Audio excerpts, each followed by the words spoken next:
You know what? A fantastic race like that one belongs in a museum. My Harrison Ford impression is not very good. We're talking all things Martinsville tonight. Happy Halloween, folks.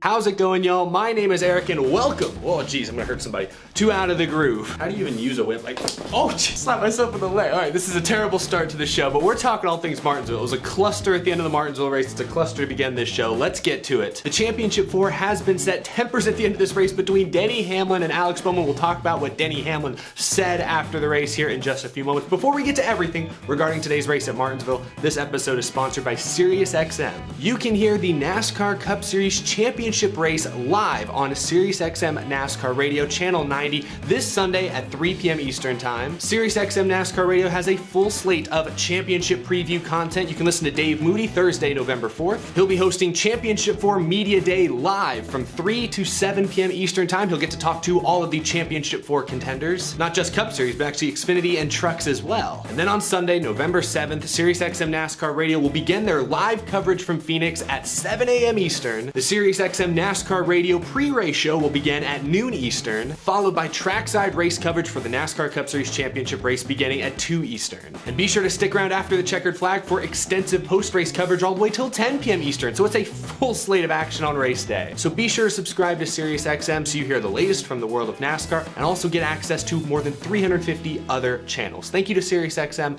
NASCAR Radio for sponsoring this episode of Out of the Groove. This jacket is very warm and I'm already heated after this Martinsville finish. We'll talk about all the championship contenders, how their days went, where things went right for some, where things went very wrong for others. We'll talk about the championship 4 briefly, but we're going to start this episode with the Denny Hamlin, Alex Bowman incident on track and the discussion and incidents that occurred after the checkered flag. So in the closing stretch of this race, Alex Bowman, who has not won a race in a long time, he's got 3 wins this season, but he's already been eliminated from the playoffs. He battled Denny Hamlin for the lead on the last restart of the race, actually gave Denny Hamlin a huge shot going into turn 1, got up next to Hamlin, actually passed Hamlin briefly, but then seemed to give Denny Hamlin the lead back, almost like an apology, like, hey, I didn't mean to run you so far up out of the groove, so here's the lead back. Surprising, but a respectable move from Alex Bowman. The two raced each other then very cleanly the rest of the way, battling for the win, and then with less than 10 laps to go, Alex Bowman overstepped it, overcooked it just a little bit, slid up into Hamlin, spun Denny Hamlin out. The crowd at Martinsville went crazy. A big crowd at Martinsville. I saw a tweet from Jeff Gluck before the race that the Martinsville Speedway track president said this was the biggest crowd since 2016. Luckily, Denny Hamlin still had a major points cushion, so he was never in any real danger of losing a championship 4 spot, but he was still very upset. And after the checkered flag, which Alex Bowman collected, his 4th win of the season, Denny Hamlin charged up and interrupted Alex Bowman's burnout celebration. The two kind of like bumped into each other a little bit. It looked like a couple of bulls, like scratching in the dirt, like snorting into the air. They were almost doing like dueling burnouts on the front stretch. It was pretty intense, but Denny Hamlin's crew, to their credit, talked him off that ledge very quickly. Don't want to do anything silly, anything too stupid here. NASCAR had already proven to be a bit trigger happy with the penalties, penalizing Quinn Houff 5 laps earlier in the race. So Hamlin backed down before things got out of hand and pulled it onto pit road. But then, speaking to NBC during his post-race TV interview, Denny Hamlin let rip a hell of a quote. Hamlin says about Bowman, "He's just a hack, an absolute hack. He gets his butt kicked by his teammates every week. Effing terrible." He's just a hack. Oh, and this came just moments after NBC interviewed Alex Bowman on the front stretch, and Bowman apologized, said it was an accident. Like, obviously it wasn't intentional. I gave him the spot back when I bumped him the first time, and, it just got in a little too hot, racing for the win. It's aggressive stuff. And then he shouted out Mark Martin, like the cleanest, most respectful driver maybe in NASCAR history. So I thought that was kind of interesting. You dump a guy for the win and then immediately credit Mark Martin. Like, that didn't quite add up. But, the point was, it was a mistake. It was an accident. It was not an intentional wreck. Bowman was not trying to spin Denny Hamlin. It was clear on the radio immediately after the incident, and it was clear in his post-race interview it was not intentional. But just because something may not have been intentional, that doesn't mean the receiving party isn't allowed to be a little upset about it. And I know what some of y'all are saying. Eric, Denny Hamlin's dumped guys for the win before. In Martinsville, he dumped Chase Elliott out of the lead late in 2017's fall race. Like, yeah, obviously, Denny Hamlin's made mistakes. He's wrecked people. He's done things he probably regrets now. But in this instance, it was Alex Bowman who made the mistake. Denny Hamlin did not do anything wrong to Alex Bowman all day today, but Bowman got into Hamlin twice in the late laps. Accident or no accident, after the race, I think Jeff Burton or it might have been Dale Earnhardt Jr. said it best on NBC. When you're the car on the inside, it's your responsibility to not get up and wreck the guy on the outside. Bowman made a mistake, wrecked Denny Hamlin. Hamlin has every right to be upset about it. But that being said, I know there are a lot of butts in this episode, Denny Hamlin didn't have to go after Alex Bowman that hard in his post-race interview. I don't agree with many of the things Denny Hamlin said there. I mean, he said that, Bowman is worse than his teammates. He has the best cars, but finishes behind all his teammates every week. He was calling out Bowman, called him a hack, basically called him a terrible driver. Said Alex Bowman is not a good, not a Cup Series driver. And I don't agree with that. Alex Bowman is a good driver. Hamlin's not entirely wrong. I think clearly Kyle Larson, Chase Elliott, and even from time to time, William Byron have been far more consistent than Alex Bowman this year. But Alex Bowman has 4 wins this season. He is clearly a good driver. He made a mistake today, a bad mistake that cost Denny Hamlin the win, and Hamlin's pissed about it. I understand that. I love seeing rivalries like this. This was the theme of the weekend. Veteran drivers being angry with young drivers for, in their eyes at least, being too aggressive or being hacks, as Denny Hamlin said. I think this is a super interesting discussion that we'll have to talk about later this week. In a nutshell, Bowman was wrong on the track. He obviously made the mistake, and it cost Denny Hamlin the win and a good finish, so Hamlin has a right to be upset. But I don't think Hamlin has the right to go after Alex Bowman in his post-race comments the way he did. I don't think what Denny Hamlin said about Bowman is true. Bowman's a good driver. He made a mistake in this instance, and cost Denny Hamlin. He's upset. I get it. But he's not a hack. Those comments from Hamlin were definitely a bit out of line. We'll see what comes out of this. I don't expect much at Phoenix next week. Hamlin's racing for a championship. Bowman is not. I think Bowman will give Hamlin the space that, championship contenders deserve. But bleeding into next season, absolutely, this is not done. You can't say what Hamlin said about a driver and expect that other driver to not react, to not respond to that. Alex Bowman is not giving Hamlin an inch, maybe ever again. Not after those comments on live TV. Goodness gracious, Hamlin. Ruthless. May not have been in his best interests in the long run. Now, let's talk about some of the other things that happened in this race, because the end of this race was ridiculous. Say what you will about the playoffs, but this is becoming a theme. These cutoff races, time and time again, are insane. So much to keep track of. NBC did the thing again that they did a few weeks ago, where they had like 3 different windows on screen showing 3 very equally important battles in the closing laps. There was so much action happening, so much information being thrown at the audience.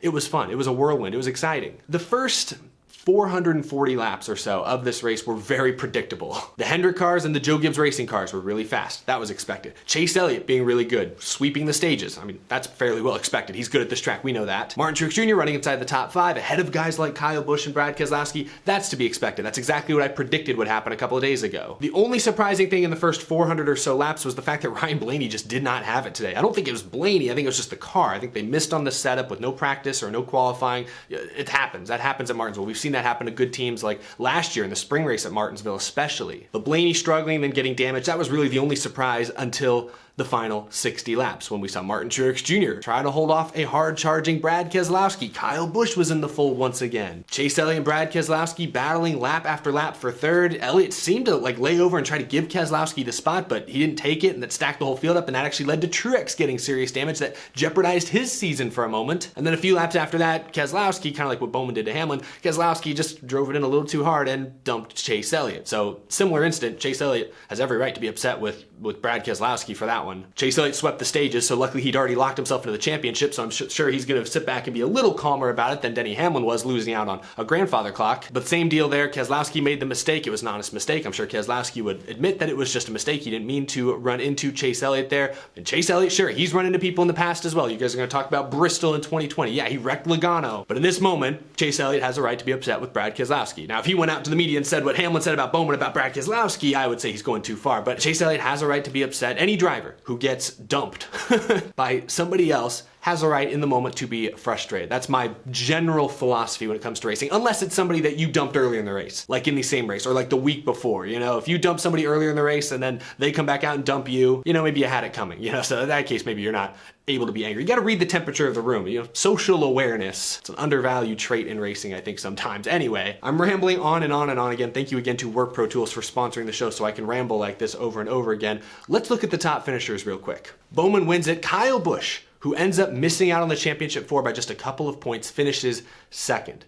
I'm shocked that Kyle Busch didn't put the bumper to the back of the 48. I mean, Alex Bowman just dumped your teammate Denny Hamlin for the win. I feel like at that point, Kyle Busch would see it as fair game. Hey, if I can get to Bowman, if I dump him, it is what it is. He has it coming. I feel like that had to be going through Busch's head. Not to mention, this is for a championship spot. Kyle Busch wins this race. He's in the championship 4 at Phoenix. But on that final overtime restart, he raced Bowman fairly. Got a pretty good jump, it seemed, on the outside lane. Ended up falling in line behind Bowman, and right as they came to take the white flag, I thought he was close enough. If he wanted to send a shot, if he wanted to bump Bowman, he could. But by the time they took the white flag, Bowman got a good drive off, pulled away by a couple of car lengths. I think at that point it was virtually impossible for Kyle Busch to, at least in a controlled manner, bump Alex Bowman out of the way. So I think he just elected not to full on send it and wreck everybody, because that's probably what would have happened. So a little surprised though that Busch didn't take the opportunity when the window briefly presented itself, but he finishes second. I respect him at least for being respectful, racing fairly. And Brad Keselowski, I know he dumped Chase Elliott, but before that moment, Brad Keselowski was stealing the show. He was the show in stage 3. I feel bad for Brad Keselowski fans because many have underestimated him all season long. It seems, including myself. I picked Brad Keselowski to be eliminated in the round of 16, and I looked very foolish. He was 2 spots away from racing for a championship next week. In my defense, all regular season long, he seemed like the 3rd best Penske car. Statistically, he was the 3rd best. On speed, he seemed to be the 3rd best, but in the playoffs, that consistency kicked up a notch. Instead of consistently running 10th, he was consistently running 5th, and he pointed his way all the way into the round of 8 and almost made it to Phoenix. Credit to Brad Keselowski. In a lame duck season with Penske, he didn't roll over and just phone it in. He continued to battle until the very last lap. So I know he dumped Chase Elliott, and Chase Elliott fans are mad at him for that, and yeah, that was obviously a mistake, but before that incident, he was putting on a heck of a show, racing his way up through the top 10, putting pressure on Martin Truex Jr. And speaking of Martin Truex Jr., he ends up 4th with the entire left front in shambles on that Toyota machine. I'm shocked that he ends up 4th. His final 60 laps were tumultuous. He went from, Truex has had a great day. He's gotten stage points. He's probably going to make it to Homestead. Good for him. I just said Homestead, didn't I? I meant Phoenix. He's going to make it to Phoenix. Good for him. To then, here comes Brad Keselowski putting some pressure on him. Oh my gosh, Truex has left front tire smoke. Oh my goodness. To, he's making this 3-wide move and losing positions. He's in the wall. There's a caution. Like, how? Actually, now that I think about it for a second, how did Truex end up 4th? I gotta go back and watch the last few laps again. How did he get to 4th? Well, I do remember that on the final restart, the choose rule helped him out quite a bit. I think the 4 cars in front of him picked the inside lane, shockingly, so he was able to restart in row 2 on the outside. So that certainly helped, but still, how is he still in the top 10 even before that? Top 6? Like, what the heck? I gotta go back and watch the last few laps. Anyway, Truex ends up 4th. He locks himself into Phoenix. Not exactly like how I predicted it, but I did, coming into this weekend, predict him to make it to Phoenix. He's just really good at Martinsville, and he ran in the top 3, top 4 all day long and showed us why it's named Martinsville, you know? Shout out to Eric Jones, Chris Buescher getting top 10s. Pretty great stuff. Team Penske struggled. Outside of Keselowski today, Logano never had a good handle on the car. Blaney obviously never had a good handle, and then he got damaged early on when he seemed to just brake check Austin Dillon. Like, Dillon did not run into him. He bumped him a little bit earlier, but the actual incident that caused the damage, like, Blaney either lifted or brake checked him or something. That was on Blaney, so that was a weird situation. His car was a mess all day long, so really sucks. That's really the one prediction I got seriously wrong today, is I thought Blaney would be a serious threat for the win, and he never was, unfortunately. So that was kind of a bummer. Just because I know y'all will ask about him, Chase Elliott ended up 16th. Denny Hamlin finished 24th. So that's where the 2 drivers that got spun late after having great runs ended up finishing. But there you have it. Those are your top finishers. Let's talk about the 4 championship drivers real quick. Kyle Larson, obviously we know he's been locked in for 2 weeks now since his win at Texas. Chase Elliott swept the stages today, and after his win in stage 2, he officially locked himself into Phoenix on points. Good for him. Denny Hamlin came into this race with a huge points cushion. He was plus 32, I believe. He also collected plenty of points in the stages. That's despite having to start at the rear because of a pre-race penalty and also getting a speeding penalty. Stage 2, he collected 6 stage points, so he was able to overcome the late race contact with Alex Bowman and still make it into the championship race. And lastly, after a crazy final stretch, it's Martin Truex Jr. getting the last spot ahead of his teammate Kyle Busch, ahead of Brad Keselowski. Logano and Blaney have also been eliminated. It's a pretty stout championship for you. You got the young driver of Chase Elliott, Kyle Larson, a fairly young driver, but with a new team still. Obviously,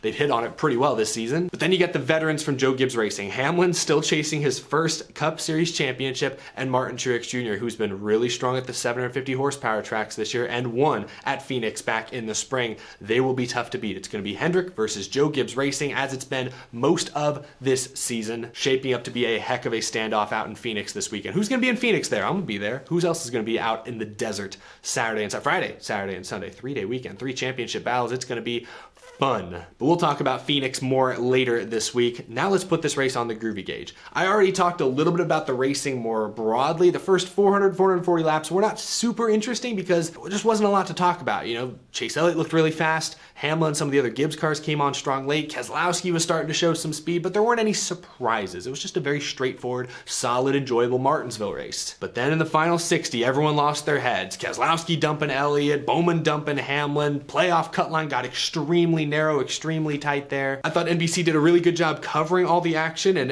helping the audience understand what situations were at play. Martinsville's a great track. It's very difficult to pass, but you know, allows for some beating and banging without ruining anybody's day. I mean, you saw Austin Dillon with the whole right front beat off of that car, was still up in the top 10, top 5 until he blew, you know, another tire and wrecked, but still, he was competitive. Ryan Blaney finished 11th with the left rear tore off. Martin Truex Jr. finished in the top 5 with the left front ripped up. A lot of charm out there at Martinsville Speedway. I think the fans who were out in the stands, and it looked like a pretty good crowd, I think they saw a great show. So let's put this thing on the groovy gauge. I don't like races that come down to just guys dumping each other for the win, but I can also appreciate hard, aggressive racing, tense racing when I see it. And with the playoffs, with the championship race on the line, I understand what Brad Keselowski was trying to do. I understand why Hamlin's frustrated and was upset in the moment. Bowman's still trying to prove to the world that he deserves a long-term contract with Hendrick. Like, I get it. I still don't love guys just dumping each other left and right for the victory like that, but overall, this was a great race. I don't see how you can give this lower than a 90. I'm gonna give it a 95% on the groovy gauge because the last 60 laps with the playoff